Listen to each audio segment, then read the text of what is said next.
Bueno, vamos a continuar con la unidad 9 y comenzamos con el punto 3, registro de formación y promoción. Entonces, vamos a ir viendo el siguiente punto, el punto 3 del tema, y este punto trata sobre, ya hemos dicho, registro de la formación y la promoción. Consiste en dejar constancia de esta formación. ¿Eso qué quiere decir? Que la empresa registrará toda la formación que lleve a cabo a los trabajadores y dejará constancia de esa formación recibida y, por otro lado, las competencias que hayan ido adquiriendo los trabajadores a lo largo de esa formación. Lógicamente, la empresa va a necesitar llevar ese registro para tener controlada la capacidad de los trabajadores y las acciones formativas que ha ido llevando a cabo. Bien, ¿para qué se realiza este registro de la formación? Pues bueno, tiene una serie de funciones que vamos a ver a continuación. En primer lugar, se realiza un registro o sirve como registro de los trabajadores que tienen o no tienen una determinada formación. ¿Qué quiere decir esto? Quiere decir que la empresa, a través de este registro de la formación, va a disponer de información sobre los trabajadores, es decir, sobre si unos determinados trabajadores van a disponer de una formación determinada. Dicho o visto desde otro punto de vista, si una empresa necesita encontrar entre sus trabajadores a alguien que cuente con una determinada capacidad, tendría que ir a un registro en el que aparezcan el número de trabajadores o qué trabajadores han recibido formación sobre esa determinada cuestión. Entonces, sin este registro, sin llevar a cabo este registro de la formación, sería imposible encontrar de forma rápida trabajadores que sean capaces de realizar una determinada tarea.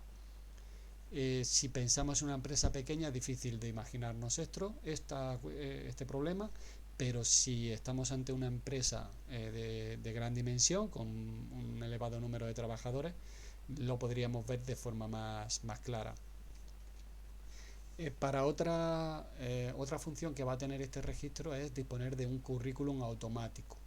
Esto quiere decir que la empresa, de forma rápida, va a poder ver para cada trabajador cuál es la formación que ha recibido. En este caso, no solo la formación recibida dentro de la empresa, sino también de forma externa, la que ya traía cuando se incorporó a la empresa o la que haya obtenido fuera o dentro. También servirá para definir la formación necesaria que tendrá la empresa que realizar. ¿Qué quiere decir esto? A través del registro de formación, la empresa puede ver si se ha impartido formación o no sobre una determinada materia.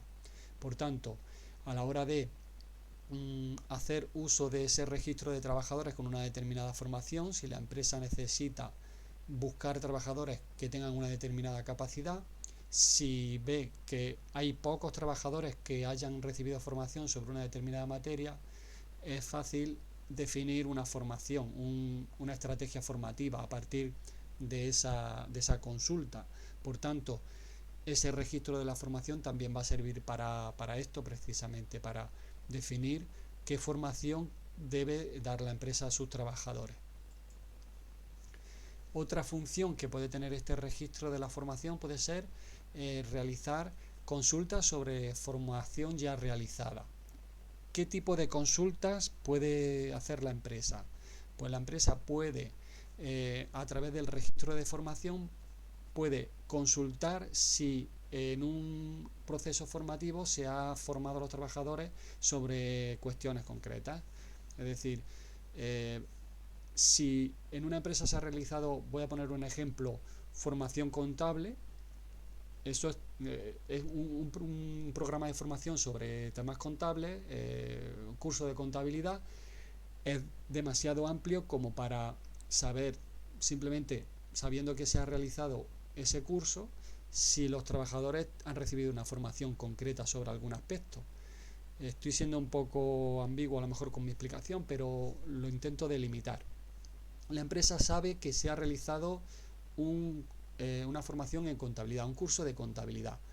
Bien, A través del registro de ese curso de contabilidad, y ya veremos un poquito más adelante, registrando determinados aspectos sobre cada acción formativa, la empresa puede saber si los trabajadores se han formado, por ejemplo, sobre la forma de contabilizar activos financieros o cómo se contabilizan, no sé, débitos y créditos con intereses de aplazamiento, ¿vale? O, por ejemplo, si los trabajadores que han recibido ese curso de contabilidad son capaces de contabilizar el impuesto sobre sociedades. Entonces, para eso tendríamos que llevar un registro de la formación, detallando en ese registro para cada acción formativa qué tipo de formación se ha realizado, incluso los formadores que han realizado dicha formación. Registrar los resultados de la formación, es decir, saber cuáles han sido esos resultados, qué trabajadores han recibido mejor calificación, peor calificación, si ha tenido una mayor desempeño en los trabajadores o menor desempeño. Luego, planificar la formación, es decir, decidir qué formación se va a realizar dentro de la empresa o fuera de la empresa, porque a la hora de, como veíamos antes, definir la formación necesaria, la empresa podrá también planificar sus planes de formación. Es decir, decidir si tiene que volver a repetir formación ya realizada, ampliar formación, realizarla con sus propios medios o externalizarla realizando formación fuera de la empresa. Por otro lado, para la gestión documental, es decir, aquí es donde el registro de formación me va a permitir tener registrada toda la información relativa a la formación que han recibido los trabajadores, como por ejemplo fecha en la que realizaron la formación, contenidos impartidos, calificaciones obtenidas por los trabajadores, incluso si esta formación implica la obtención por parte de los trabajadores de un determinado certificado, tener la gestión documental, es decir, archivado el certificado de cada trabajador. Entonces, puede parecer que estamos repitiendo algunos aspectos, pero cuando hablamos de gestión documental quiere decir que es necesario que la empresa lleve un registro de la formación para poder gestionar, digamos, esa documentación relativa a la formación de los trabajadores, emitir un certificado, o si un trabajador pide un certificado de una formación determinada, pues que la empresa cuente con esa documentación. También que cuente con la información más específica sobre la formación, por ejemplo, qué fecha, cuánta duración, el número de sesiones, si se realizó fuera o dentro de la empresa, etcétera. Y por otro lado, el registro de la formación también permite a la empresa tener los datos de los formadores, de manera que si en el futuro necesita dar formación sobre un determinado aspecto, va a saber si anteriormente se ha realizado esa formación, qué formadores lo han llevado a cabo, y supuestamente se habría hecho una evaluación de esos formadores para decidir en el futuro si se repite o no se repite esa formación con esos formadores. Por tanto, como podéis ver, el registro de la formación es bastante importante para una serie de funciones que hemos visto en esta diapositiva. Por tanto, todo esto que conlleva la realización de un inventario de recursos humanos. En ese inventario de recursos humanos aparecerá este registro de la formación y de la promoción que se ha llevado a cabo. Bien, un punto dentro de este epígrafe de registro de la formación sería qué formación se va a registrar. Este punto es muy sencillo, muy rápido de ver. Vamos a ver que dentro de la formación a registrar sería, como ya mencioné anteriormente, la formación inicial. Vamos a registrar aquí la formación que se exigió a los trabajadores para incorporarse a la empresa. Por tanto, cuando se hizo la selección del trabajador o cuando se hizo el reclutamiento de posibles candidatos, se estableció la necesidad o no de una determinada formación, por ejemplo, que fuese licenciado en una determinada en un determinado grado universitario, Por ejemplo, que fuese técnico superior en administración de finanzas, como es vuestro caso, que fuese que tuviese un nivel determinado de inglés, por ejemplo, con certificado B1, B2, C1, etcétera.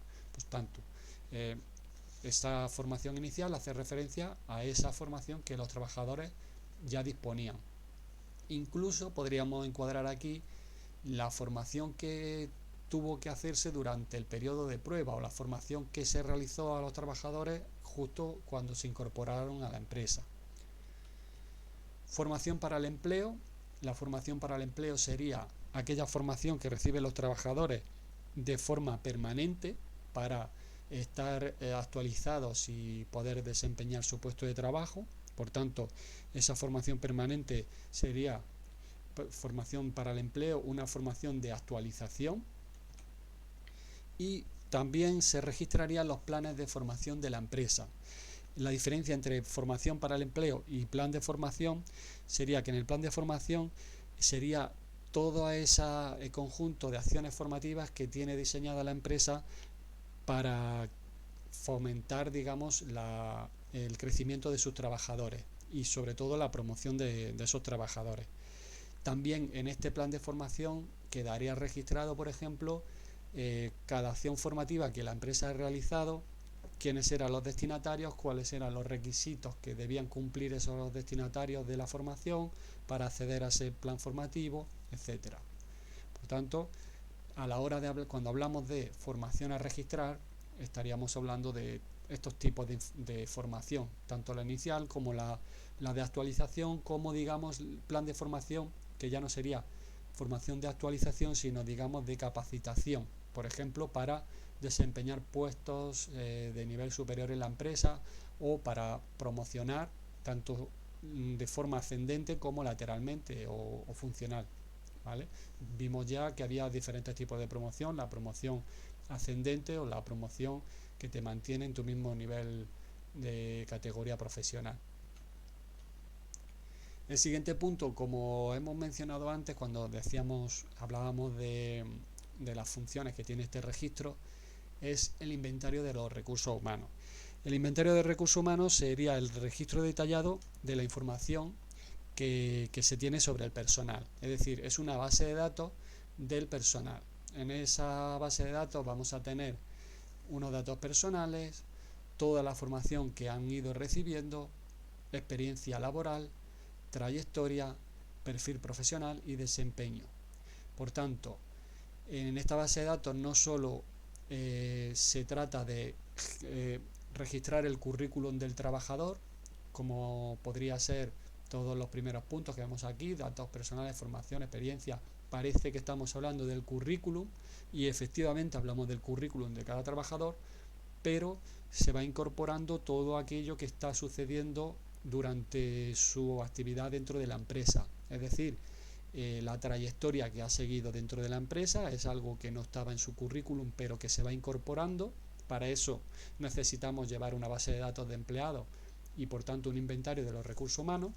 Siempre que se le dé formación dentro de la empresa, esa formación tendrá que ir a esa base de datos, a ese registro de cada empleado, y luego las evaluaciones del desempeño que se haga de cada trabajador deberán quedar registradas dentro de esa ficha del trabajador.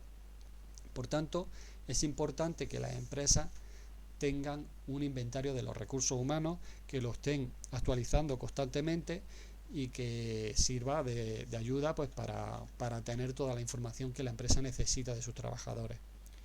¿Vale? Las finalidades que un poco comentaba hasta ahora, pues bueno, conocer el potencial que tiene su capital humano, es decir, conocer qué capacidades tienen sus trabajadores, qué formación tienen, cuál es su nivel de desempeño, su productividad. Es decir, cuando hablamos del potencial hablamos de hacer una radiografía del conjunto de sus trabajadores. Identificar necesidades de formación, lógicamente en el momento que la empresa necesite un trabajador con unas determinadas características, teniendo ese inventario de recursos humanos podrá comprobar si sus trabajadores cumplen esas condiciones o cumplen esas capacidades, o si por el contrario necesita darles formación para que las adquieran. Determinar candidatos para reclutamiento interno, es decir, esto es bastante importante cuando hablamos de promoción, o incluso cuando en su momento, en temas anteriores, hablábamos de reclutamiento de trabajadores para un determinado puesto.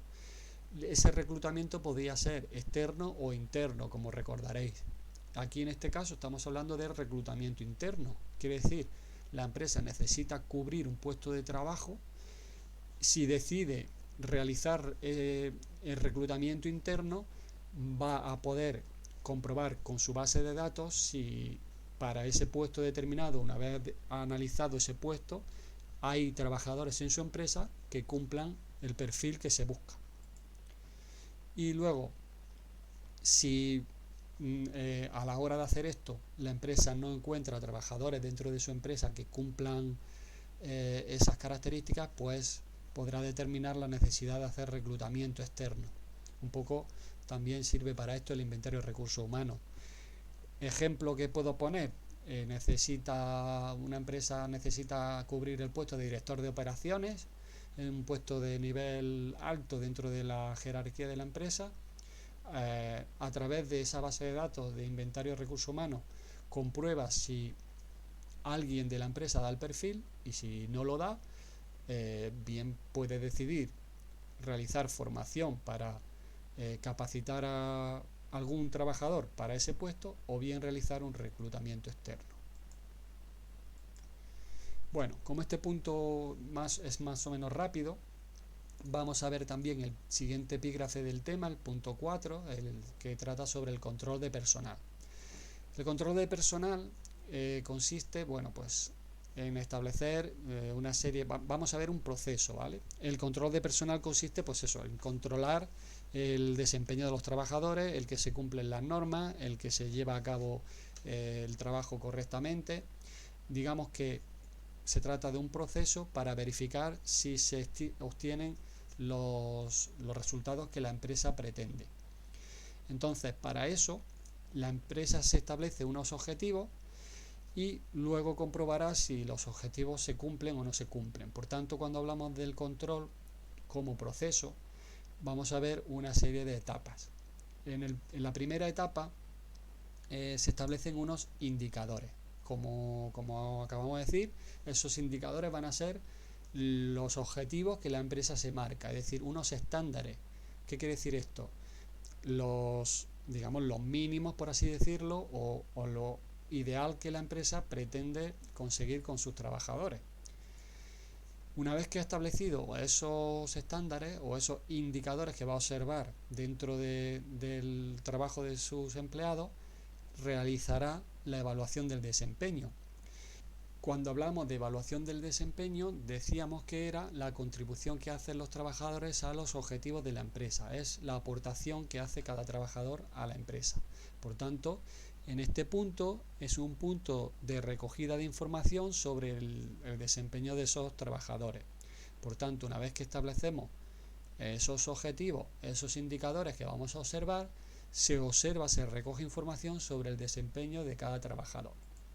El siguiente punto, el siguiente paso dentro de este proceso sería comparar los resultados obtenidos en la evaluación del desempeño con los objetivos que la empresa pretendía o pretende o quiere lograr.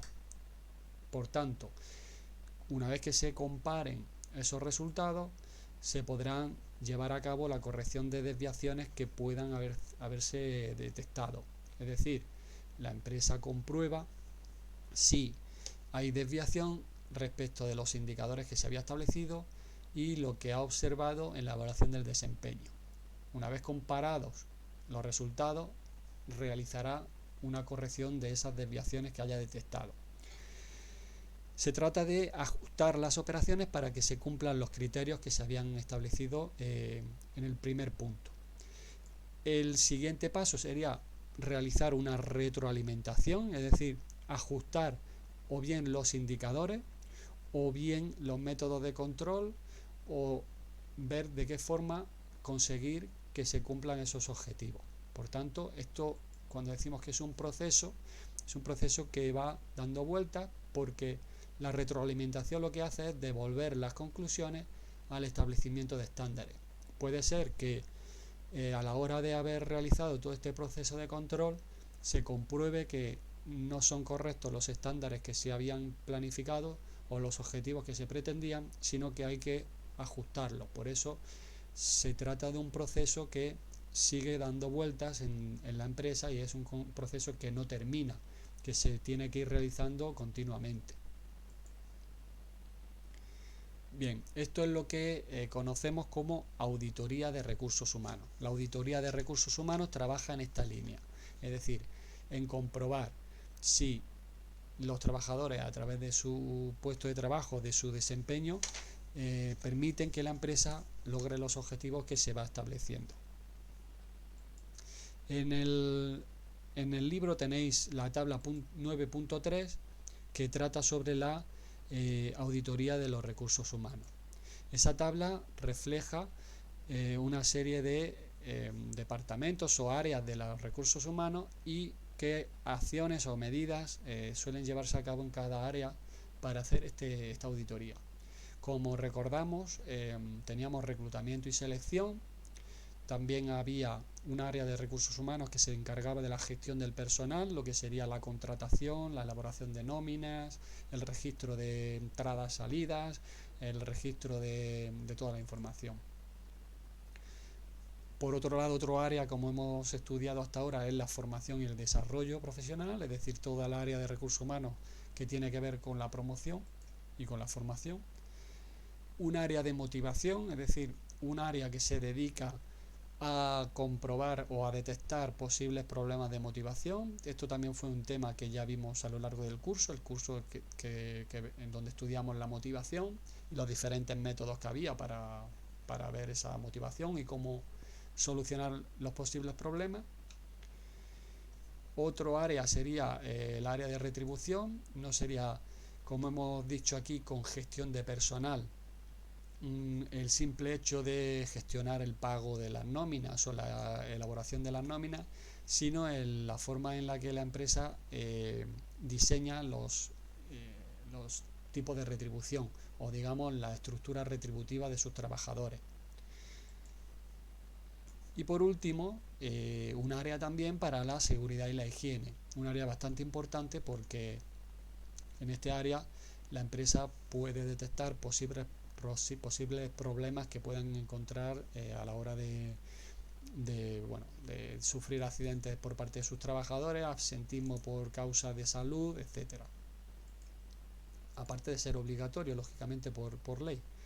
Pues bien, vamos a ver un poco más a fondo dentro de cada área qué medidas se llevan a cabo, ¿vale? Dentro del reclutamiento y selección tenemos la integración del personal, es decir, cuando una persona se incorpora a la empresa es digamos, cometido del departamento, del área de reclutamiento y selección, permitir que esa persona se integre en el personal, se adapte a la empresa y a su funcionamiento. Luego, productividad del personal contratado. La productividad es decir, comprobar o tratar de conseguir que ese personal contratado sea productivo. También se encargará de los despidos, de analizar las causas, de ver por qué se producen bajas voluntarias y las causas por las que a los trabajadores no se les renueva el contrato. Entonces, todas estas funciones son propias del departamento del área de reclutamiento y selección. En gestión del personal se gestiona el absentismo, es decir, las faltas de asistencia por parte de los trabajadores, la cantidad de productos deteriorados, es decir, cantidad de trabajo que se pierde por causa determinada de los trabajadores o no, reclamaciones de clientes e informes de cumplimiento de objetivos. Todo esto es cometido de la gestión de personal. En cuanto a formación y desarrollo, lo vemos rápidamente porque lo hemos estudiado en este tema y sería el desarrollo de carreras profesionales. Es decir, el área de desarrollo profesional, el área de formación, se encarga de planificar la formación de la empresa y establecer planes de carrera. Y por otro lado, el área de motivación será la encargada de realizar encuestas de clima, estudiar el absentismo y la puntualidad.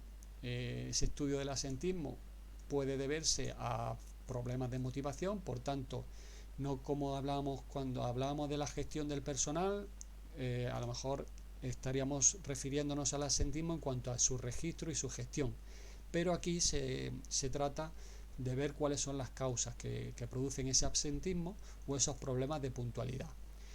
También se trata de estudiar los problemas, los conflictos laborales que puedan existir. Llevaría a cabo o organizaría la existencia de un buzón de quejas y sugerencias para recabar información por parte de los trabajadores, y la evolución de la productividad, porque la productividad suele estar bastante unida a los problemas de motivación. En cuanto a retribución, tenemos comparación de salarios con empresas del sector, es decir, este área se va a encargar no solo de buscar la forma de establecer la retribución de los trabajadores, sino también de estudiar qué ocurre con empresas del mismo sector. Establecer incentivos que digamos, permitan a los trabajadores aumentar la productividad, digamos, premiar de alguna forma el esfuerzo, y establecer retribución en función de la dificultad de las tareas. En el punto anterior veíamos esta parte de valoración de puestos de trabajo. No sé si recordáis, en cuanto a valoración de puestos de trabajo, uno de los requisitos, una de las formas de establecer esa valoración era atender a la dificultad de las tareas. Por tanto, se suele establecer una relación entre dificultad de las tareas y retribución. Y por último, en cuanto a seguridad e higiene, se establecen índices de siniestralidad laboral, se estudian los índices de siniestralidad laboral tratando de reducirlos al mínimo posible. Se ve el absentismo por causa de enfermedades, porque puede haber absentismo, como se estudiaba en el apartado de la motivación, que se deba a una falta de motivación por los trabajadores, pero ese absentismo puede deberse a fatiga, a estrés, a una determinada enfermedad a la que están expuestos los trabajadores. Por tanto, es cometido del área de seguridad e higiene reducir el absentismo, reducir en definitiva la existencia de enfermedades, la existencia de fatiga, estableciendo pues las medidas de seguridad que sean necesarias. Y por otro lado, pues bueno, ver si hay quejas o sugerencias por parte de los trabajadores en cuanto a la seguridad que tienen en su puesto de trabajo. Pues bien, esto en cuanto a la auditoría de recursos humanos. Y creo que es el último punto del tema, los tipos de control que se establecen dentro de la empresa. Hay diferentes tipos de control. En primer lugar, encontramos el control de asistencia. Lógicamente, el empresario ostenta el derecho a controlar a los trabajadores para que realicen su trabajo según se tiene estipulado, según las normas de la empresa, y para ello pues se establecen diferentes tipos de control. De hecho, esto es algo que yo tengo preparado, llevo explicando bastante tiempo, digamos, antes incluso de la normativa que surgió el año pasado, en el año 2019, para el control de asistencia de los trabajadores. Es decir, no es algo que sea voluntario por parte de la empresa, sino que ahora se ha convertido en una exigencia legal, el hecho de que la empresa establezca sistemas de control para ver cuándo entran y salen los trabajadores. Desde el punto de vista de la empresa o del empresario, podríamos pensar que este sistema es una forma de controlar a los trabajadores, y desde el punto de vista de esa ley que comentaba yo, esa norma que surgió en 2019, es más bien, digamos, para proteger a los trabajadores, garantizar que realizan una jornada laboral acorde a lo que tienen establecido en su contrato. Por tanto, los diferentes métodos de control de asistencia válidos para realizar ese control pues son controles mediante huella digital, controles mediante acceso de usuarios con su usuario y contraseña, fichajes mediante tarjeta, mediante cualquier sistema que se establezca. Incluso es válido, porque no se establece que tenga que ser un sistema automático o informatizado, sino que también es válido un control mediante firma, un registro manual y digamos más rudimentario. Otro tipo de control que existe en la empresa es el uso de Internet. Entonces, para ello, pues bueno, el empresario tendrá la potestad de realizar un control de cómo sus trabajadores utilizan las redes y el uso que hacen de los equipos informáticos. Lógicamente estamos hablando de medidas que no solo tienen que ver con la pérdida de tiempo por parte de los trabajadores, sino con posibles problemas de seguridad que puedan afectar a los datos de la empresa. El mal uso de Internet, de las redes y la posible entrada de virus, de phishing, de hackers, ya sabéis, cualquier tipo de problema que puedan existir en este aspecto. Peligros, pues menor productividad, como decía, virus, programas maliciosos, spam, filtraciones, fuga de información, lo que ya he comentado.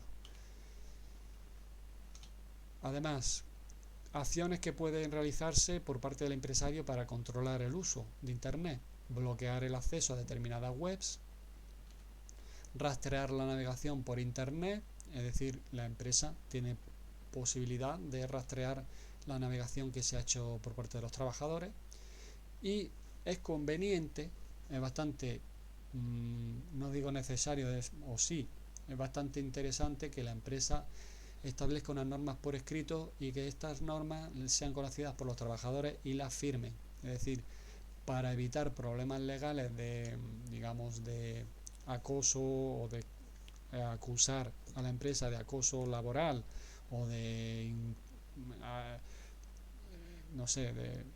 entrar en la privacidad de los trabajadores de alguna forma, siempre establecer normas por escrito que sean firmadas por los trabajadores. En esto tiene mucho que ver también el control del correo electrónico.